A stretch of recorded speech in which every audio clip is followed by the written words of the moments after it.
Right, so we're going to have a little talk through the process by which we can take coal, which is a fossil fuel, and we can go through this whole process here in this power station, and out the other end of it up here comes the electricity that we have to use at home. So one of the things we need to know for P1 is how do we use fuels to generate electricity? And the process we're going to talk about, particularly this end here, is the same process that they use for all the different types of fuel. This front end bit is the bit we currently use for making most of our electricity then.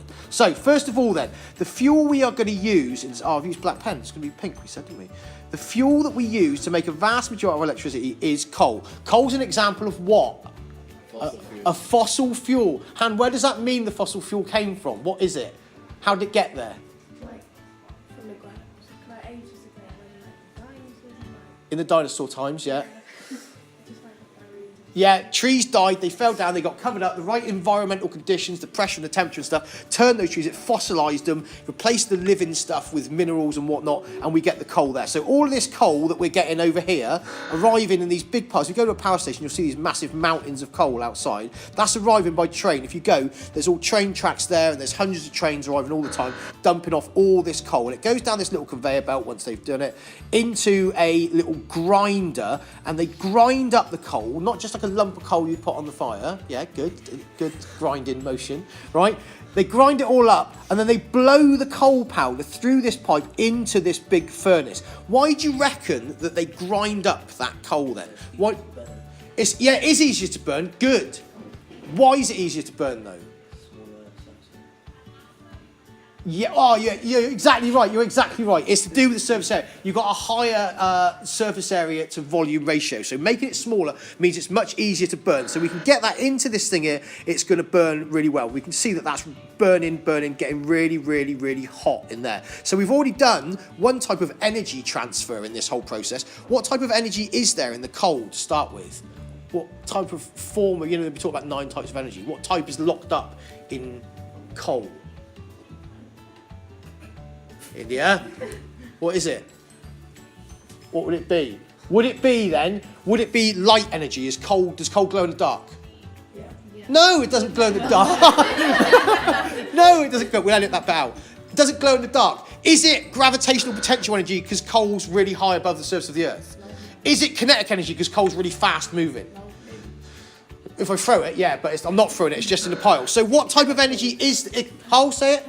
It's chemical energy locked up inside this stuff. It's made out of carbon and hydrogen and all sorts of chemicals that have got chemical energy locked up. When I burn it, what is that energy turned into in here then? Heat. Good. So this is going to get really, really flipping hot inside of here. And that's what we want. We want that heat because we're going to use the heat then to start to heat up water. You'll often find power stations next to a river like this. So what they do is they take water from the river and they're going to use that for a very good reason, okay? What I've got over here is another water supply. I'm going to pump cold water up here through this pipe, and it's going to go through these pipes inside the boiler. What's going to happen then is the heat from the boiler is going to be conducted through the pipe and get into the water. And what are the water particles going to start to do more of when they gain energy? They're going to start to vibrate more. We can never say they start to vibrate. They start to vibrate more. Eventually, they're vibrating so much that what will the liquid turn into? A gas, and the gas will then come up this pipe up here, and so we've got coming through this pipe now really, really hot steam under really high pressure, okay? Comes down the pipe there, along here, and then the steam blows out this end onto this thing, which is called a turbine up here, right? So this turbine is the important part. A turbine's just like a big fan, basically, right? So when the steam blows onto it, what it does is that turbine then starts to spin really fast. It's going to start to rotate round and round and round and round and round and round and round. Now, the steam then, because it's blown on the thing, starts to cool down. What's it going to turn back into?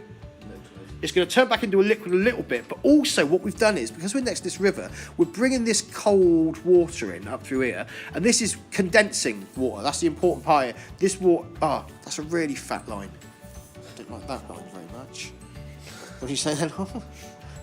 Oh, I don't want it. Go away. It's a really fat line, thin line. The condenser is what turns this steam that we've got inside of here, flashing about inside of here. When it comes into contact with this cold water, it loses its energy to the cold water and it turns back to the water, and then that water can obviously go back through the process, and we can use that water going round and round again, and they can use the cold water and they can transfer that back into the river and get some new cold water again. So we've got the turbine spinning, the water from the boiler has turned to steam, it's spun the turbine, then it turns back into a liquid and drips out the bottom.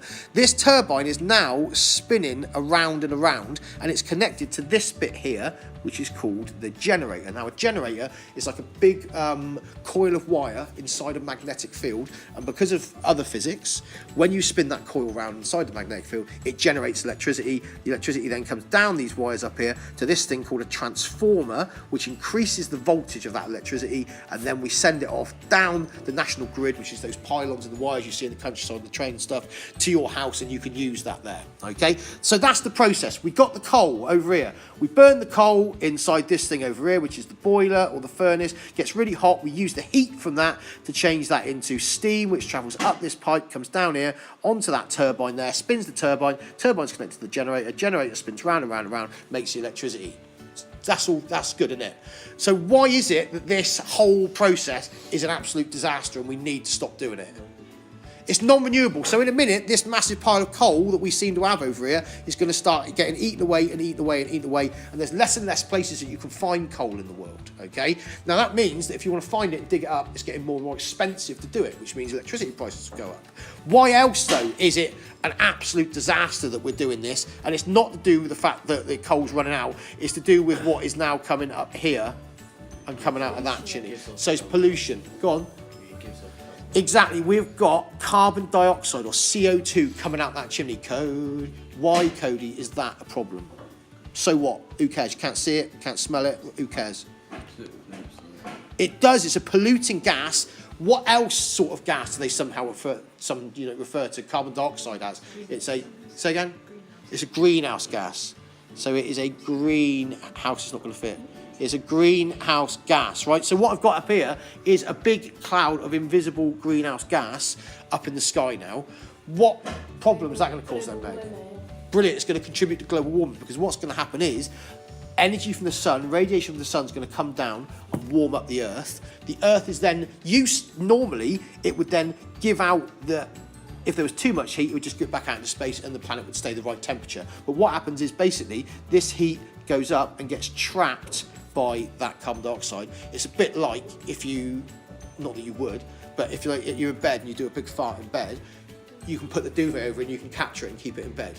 And then you can waft it out when the cat walks in to freak the cat out. We've all done that, right?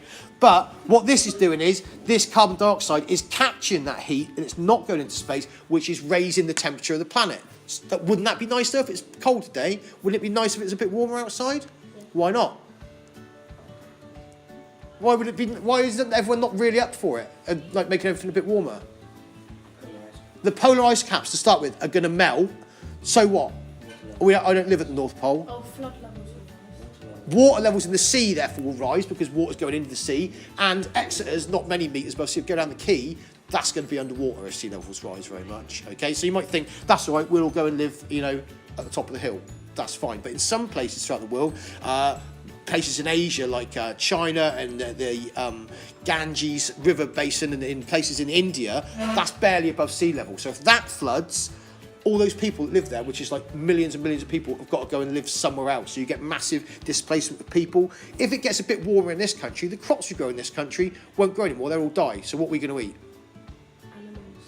Yeah, but the animals eat the crop. Animals need grass to eat. All the grass has died because it's too hot.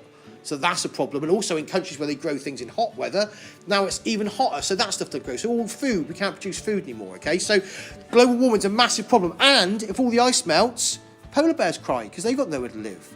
So it's really sad. So this process that we've talked about here, coal-fired power stations, is brilliant, okay? But it's a problem. We cannot keep doing it. So what do we now need to start doing instead?